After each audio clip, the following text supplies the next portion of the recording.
It's WG, bring your SMB, Julius is here and the questions are plenty. So let's answer all the questions, let's give you an idea of how useful he is, let's talk about skill priorities, artifacts, all that good stuff, so you have a nice idea of what he can and can't do. Though for the very first discussion, it's going to be a bit of a spoiler towards how good he is, but if you already have a Cyrene, you should get a Julius. If you only have 10,000 meat and you have to pick between Cyrene and Julius, you should get a Cyrene first. That's it. Outside of that, you're going to need all of them 4 times eventually, so that you can unlock the Ancestor in the middle. So overall, Cyrene over Julius, but if you have a Cyrene, get a Julius. Julius is better than a Cyrene copy. Make sure you get the copy so you can get yourself Valora. Now let's quickly go through the basics, talk about his strengths, weaknesses, and the rest. And then obviously I'm gonna let you out with like a comprehensive review of where he is and isn't gonna be useful. So let's start it out with Julius and his talents really quickly. So overall, this talent just translates to every 20 damage he does, he gains a stack of Phantasm. Phantasm deals extra damage based on enemy max HP. So it's pretty good and it's pretty useful because the stronger the enemies are, the more damage he deals. But it is unfortunately capped at 50% of his attack, meaning the more copies, the better the gear on your Julius, the better this talent can actually be. Overall, 60 hits equals the full stacks, and lifesteal 30% for all the damage that he deals after him reaching 3 stacks. The basic attack is just a basic attack. The ability right here already hints towards the best artifact, and that is that after every 4 basic attacks he deals multiple instances of damage, which helps stack the talent, and he also then deals in total up to 460 at level 4 and going up to 600% at level 10.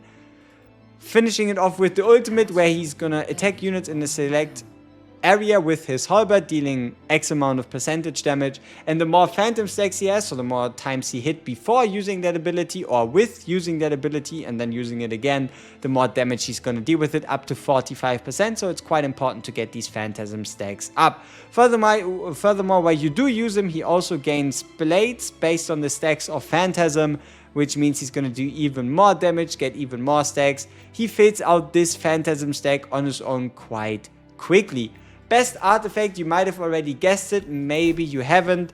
The best artifact is going to be out and by far the Eye of Truth, because the Eye of Truth once again has the ability to grant a attack speed up minor increase, and seeing as how he's most likely not going to take a full or main DPS role in your team, getting the attack speed increase here is great. Or even if he takes a main DPS role, you're not always going to have 100% uptime on Fleeting Bella. So that's the best artifact for him, and then he's also going to deal some decent amounts of damage with the Calibrate right here. Though unfortunately, as far as I can tell, other than Cyrene, the ultimate and I think this one, they both don't count as a basic attack, whereas for Cyrene they specifically do count as such. So there might be a world during which Julius, if you have good substats, would be better off with the Philosopher's Stone, but he can't use a Poseidon Skull because he does not inflict any debuff, so starting from level 5 he won't be able to do this. Outside of that, skill priority is going to be pretty simple, straightforward. The special is most likely going to be your best bet, because he just uses that on his own. You don't need to spend any blood souls to do so. Outside of that, the basic attack is going to be fine if you're using the artifact anyway. And then the ultimate only increases the full damage multiplier of the ult. It doesn't increase any buffs. It doesn't increase anything special.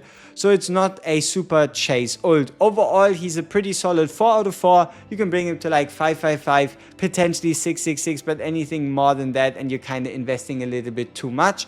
Especially considering the fact that you're going to be hard pressed to get these additional copies, to get these additional stats early on with my guy right here. So outside of that, alright, so next on the list, Echo stats. Is he Echo gear worthy, and if yes, what kind of stats would you be looking for in a perfect scenario? So first off, how do you classify him? I would classify him as not a timeless tier, in no way timeless tier, but closer to, like, you could say Van Helsing tier of DPS. He's going to be in a similar area like Lamia, Daikalo, Van Helsing, Cyrene, or I guess Tihati, but Tihati not during Clannad. During Clannad, she's too OP. So, overall, what does he use? He uses medium armor Bloodborne gear, so the same gear as a Bella. If you had to pick between him and Bella, I would pick him every day. And that is because he just has more stats to make use of than a Bella. Because for Bella, you would be looking for blood soul recovery, damage reduction, and just all these kind of like not as fun stats as well. But yeah, so should you bind pieces to him? Overall, if you have pieces, if your Timeless Aeona still needs work, if you should invest hammers on Timeless Aeona, do that. Invest in Timeless Aeona. This is, for the moment, a waste of time. You learn later in like the put together conclusion on what he does, exactly why. But overall, I wouldn't necessarily recommend binding gears to him, but I also don't think it's a mistake. If you bind gears to him, the best stats you're going to be looking for are first and foremost going to be attack speed, followed by then physical damage, all damage, then crit rate, and then crit damage. Those are the 5 mains that you're going to be looking for, as well as also in that order, with obviously all damage bonus and magic damage bonus kind of being on that same level. And the reason why is quite simply attack speed. He's going to get out more attacks, he's going to deal more damage. Now, he's actually kind of interesting in that I'm not quite sure if it's going to work, but there is a potential there to build a lifesteal Julius. And that lifesteal Julius would then use the stat received healing bonus. I haven't yet been able to test and see if a Julius receives more lifesteal if he has received healing bonus or not, but it only seems logical.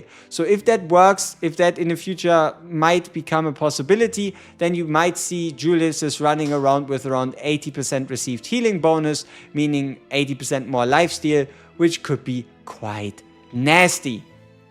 But that's pretty much all on the gear side of things. I don't necessarily recommend it. Focus your resources on Timeless Aeona for the most part. And that now brings us to the conclusion.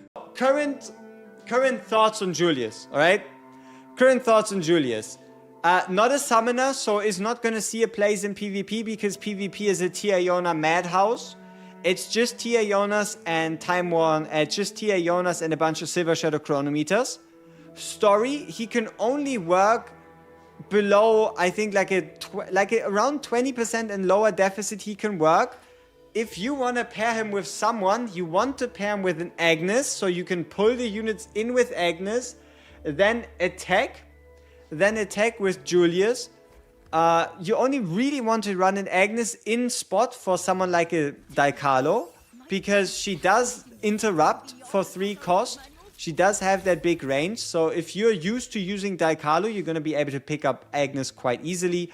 Once you pull all these units in, one Julius ult is enough to get him to the maximum stacks. So ult order goes something like this. Quinn, Agnes, Julius. Julius is going to get his 3 stacks, and then with his 30% lifesteal, he can actually tank some hits. Right? He can actually tank some hits. What about the rest of the content? Where should you use him? Where could you use him? Should you use him in Time of Mausoleum? Hell no. He's a melee fighter. Can you use him in Tomb of the Fallen? I would only really consider using Julius in Tomb of the Fallen if you don't have Timeless Aeona, right? No Timeless Aeona means you have to find a DPS, and he's a really good option. If you do have a Timeless Aeona, just forget about him, right? Forget about him. Blood Arena done. Infinite Abyss and Story are basically the same thing. Unless he's close to your highest BP units, you're not really going to be able to use him because he's going to take too big of a stat cut to be useful. The real content where he's going to be shining is most likely going to be Clan Hunt, Prophecy, and maybe... So minimum Clan Hunt, minimum Prophecy, and maybe, just maybe a Night of the Hunt too. But Night of the Hunt is kind of dominated by Timeless Aeona, so... But he's not going to be bad. He's going to be a really good choice. You remember the Night of the Hunt stage, the standard one, where you need a unit that hits to apply the vulnerabilities, a melee unit, the Hearty stage, right? The Hearty Night of the Hunt stage with the one enemy. He should be a good replacement for Res or Hearty there.